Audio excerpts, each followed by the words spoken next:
Псалом 122. Давидова песен на възкачванията. Зарадвах се, когато ми рекоха да отидем в дома Господен. Ето, нозете ни стоят отвътре, портите ти Иерусалиме.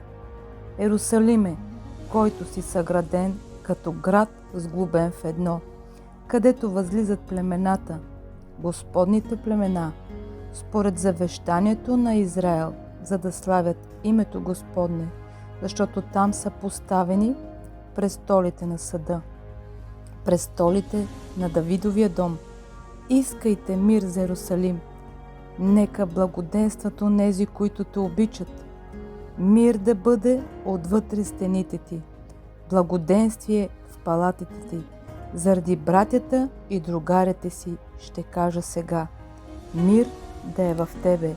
Заради дома на Господа, нашият Бог, ще търся доброто ти.